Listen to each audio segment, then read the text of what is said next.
పార్టీలో ఎందుకు పనిచేస్తున్నారు అనేది చాలా ఇంపార్టెంట్ అండి.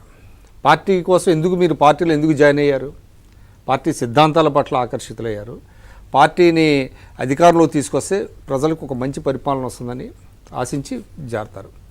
మీకు ఈ పదవులే పరమార్థం కాదు, పదవులు కావాలి, కానీ మీకు గుర్తింపు ఇచ్చింది ఒక తెలుగుదేశం పార్టీలో మీరు ఒక జాతీయ అధికార ప్రతినిధి అంటే అది పెద్ద పోస్ట్ అండి నా దృష్టిలో. ఇవి చాలా చిన్నవి. ఐఎమ్ వెరీ సారీ, అంటే ఆయన జాతి అధికార, ఎందుకంటే నాకు తెలుగుదేశం పార్టీ పుట్టుక నుంచి తెలుసు, అధికార ప్రతినిధి అవ్వటానికి ఎంతో అంటే ఎన్నో అర్హతలు ఉన్న వాళ్ళకి కూడా అవ్వలేకపోయారు చాలా సందర్భాల్లో. గతంలో ఎంతో సబ్జెక్టు నాలెడ్జ్ ఉండి, ఇవాళ మీకు ఆ పార్టీ మీకు ఒక అవకాశం కల్పించింది. దానిని మించిన పదవి ఇంకేమీ లేదు. ఇది ఏదేదో ఒక కారు, ఒక చిన్న ఛాంబరు ఇవి ఉంటాయండి.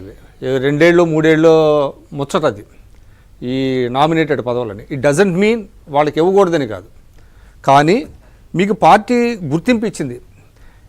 అది లేకముందు హూ ఆర్ యూ అంటే జీవీ రెడ్డి గారు అంటే ఆయన గతంలో వేరే పార్టీలో నేను మిగతా వాళ్ళ గురించి చెప్తున్నా.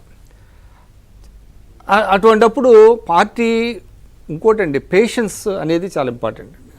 ఒక్కోసారి మీకు పార్టీలో పదవులు వస్తాయి, రాకపోదు. ఇప్పుడు ఇవాళ మీరు బీజేపీ చూడండి, బీజేపీలో కొంతమందికి 30 ఏళ్ళు 40 ఏళ్ళు పనిచేసిన వాళ్ళు ఉంటారు. వాళ్ళకి ఏమి రాదు, అయినా కూడా వాళ్ళకి ఎక్కడ కూడా వాళ్ళకి మాకు పదవి రాలేదు. ఇదేంటంటే ఈ పదవులు అనేవి చాలా చిన్నయండి నా దృష్టిలో. అయితే పార్టీ పదవులే చాలా ఇంపార్టెంట్. ఇవాళ జీవీ రెడ్డి అనే ఆయన తెలుగుదేశం పార్టీకి జాతీయ అధికార ప్రతినిధిగా ఉండటం అనేది సామాన్యమైన విషయం కాదు. అది ఇచ్చినందుకు మీరు జీవితాంతం పార్టీకి పనిచేసినా కూడా నష్టం లేదు. ఇప్పుడు మీరు ఆర్థికంగా స్థితిపరులు, బాగా చదువుకున్న వాళ్ళు, మీరు పెట్టారు 4 సంవత్సరాలు 5 సంవత్సరాలు పార్టీకి పనిచేశారు, ఫుల్ టైం చేశారు, మీకు లక్షలో కోట్లో వచ్చేటువంటి ఆదాయాన్ని పోగొట్టుకున్నారు, అది వేరే సంగతి. బట్ ఎందుకు చేశారు? ఒక సొసైటీ పట్ల ఒక కమిట్మెంట్ ఉంది కాబట్టి మీరు పార్టీలో చేరారు. ఆ పార్టీలో మీకు ఒక గుర్తింపు ఇచ్చిన తర్వాత ఈ పదవులు ఏంటండి? ఈ పదవుల కోసం అసలు ఇదేవటం ఏంటి? మీరు ఇంకోటి కూడా నేను చెప్తున్నా అండి, నా స్థాయిలో నేను ఒక సాదాసీదా జర్నలిస్ట్ని. నేను కూడా గత ప్రభుత్వం మీద వ్యతిరేకంగా మాట్లాడుతున్నందుకు నాకు ఒక నెలకు 1 లక్ష రూపాయలు ఆదాయం వచ్చేదాన్ని ఆ పార్టీ వాళ్ళు తీసేశారు. నేను ఐ లాస్ట్ దట్ జాబ్. కానీ నేను ఎప్పుడు చంద్రబాబు నాయుడు గారి దగ్గరికో లోకేష్ గారి దగ్గరికి వెళ్ళి చెప్పలా, ఏమండి నేను ఇంత లాస్ అయ్యాను కాబట్టి నాకు కాంపన్సేట్ చేయండి, లేకపోతే నాకు ఏదైనా ఇవ్వండి అని. ఎందుకంటే ఎందుకు చేస్తున్నాం మనం? ఆయన అడిగారా? నువ్వు ఇలా మాట్లాడని ఆయన చెప్తున్నారా? కాదు. For the sake of democracy, for the sake of ఇది పబ్లిక్, మనకి నచ్చినట్టుగా మనం మాట్లాడుతున్నాం. అంత మాత్రం చేత ఇంకోటండి, రాజకీయ పార్టీల్లో నేను చాలా దగ్గరగా చూశాను. కొన్ని సందర్భాల్లో ఎటువంటి అర్హతలు లేని వాళ్ళకి పదవులు వస్తాయి. It is not nothing to do with Telugu Desam party కాదు. ఇంకా తెలుగుదేశం పార్టీలో కొంత ఎక్సర్సైజ్ చేస్తారు, మిగతా పార్టీలు అయితే అసలు అది కూడా ఉండదు అనమాట.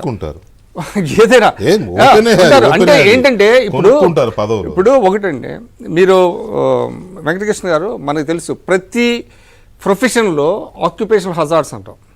ప్రతి ప్రొఫెషనల్ ఆక్యుపేషనల్ హజార్డ్స్, పాలిటిక్స్లో ఆక్యుపేషనల్ హజార్డ్స్ ఏంటి? అనుభవించేది ఒకడు, నిచ్చెనెక్కి టప్పని కింద పడిపోతారు. తర్వాత అంటే నాకు అనిపిస్తుంది, ఇప్పుడు జగన్మోహన్ రెడ్డి గవర్నమెంట్లో ఇంకొక 6 నెలలు ఎలక్షన్ ఉన్నాయన్నంత వరకు పోరాడింది ఎవరు?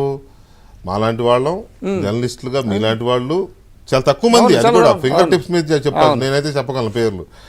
ఐదర్ ఓ జీవీ రెడ్డి, ఓ పట్టాబు, లేకపోతే మర్రెడ్డి శ్రీనివాస్ రెడ్డి, ఇట్లాంటి కొంతమంది ఉన్నారులే. మరి ఇప్పుడు ఇంకోటండి, ఇప్పుడు ఈ పదవులు అంటే ఇళ్ల మీద దాడులు చేయించుకునేంత పోరాడారు. ఇప్పుడు ఈ పదవి లేకపోతే ఏమో who knows there may be big అంటే ఉన్నాయేమో is in store for him. ఇంకా పెద్ద పదవుల కోసం పెట్టారేమో. కాబట్టి ఒకటి అయితే వాస్తవం అంటే, మీరు you have to be patient. ఆ పేషెన్స్ ఉండాలి, సిద్ధాంతం పట్ల అంకిత భావంతో ఉండాలి, పదవుల కోసం ఆశించద్దు. పదవులు ఎవరైనా కూడా, ఎందుకంటే ఇంకోటంటే పార్టీల్లో ఇన్ని పదవులకి ఎంతమంది ఉంటారు, అది మీరు ఇంకోటి ఏంటంటే అందరినీ ప్లీజ్ చేయలేరు. ప్లీజ్ చేయాల్సిన అవసరం కూడా లేదు యాక్చువల్లీ. మేము ఏంటంటే అందరినీ సంతృప్తి పరుస్తామని చెప్తారు కానీ వెయిట్ చేయడం అని కాదు, నేను అందుకే అడిగాను. ఇంకో లిస్ట్ వస్తుంది కదా, వై మీరు ఎందుకు వెయిట్ అయితే చేయలేకపోతున్నారు ఒకటి అంటే, ఇప్పుడు ఆయన చెప్పిన దాంట్లో నేను పూర్తిగా డిస్కౌంట్ చేయను కానీ బట్ డెఫినెట్గా ఒక లేమెన్ కొంతమందికి ఏంటంటే సర్ప్రైజ్ అవుతారు. ఏంటి కొన్ని నేమ్స్ ఫస్ట్ లిస్ట్లో వస్తాయి కదా, ఈ లేవేంటి అనేది చేస్తారు. కానీ అది కొన్ని టెస్టింగ్ టైమ్స్ ఉంటాయండి అంటే ఇక్కడ 2-3 తను చెప్పే దాంట్లో పేషెన్స్ ఉండాలి, ఇది ఫోరం కాదు, ఇది వేదిక కాదు, పార్టీ వేదికల మీద మాట్లాడాలి, లేకపోతే వెళ్ళి కలిసి మాట్లాడొచ్చు, చెప్పొచ్చు ఇట్లా జరుగుతుంది, నేను ఇది ఎక్స్పెక్ట్ చేశాను.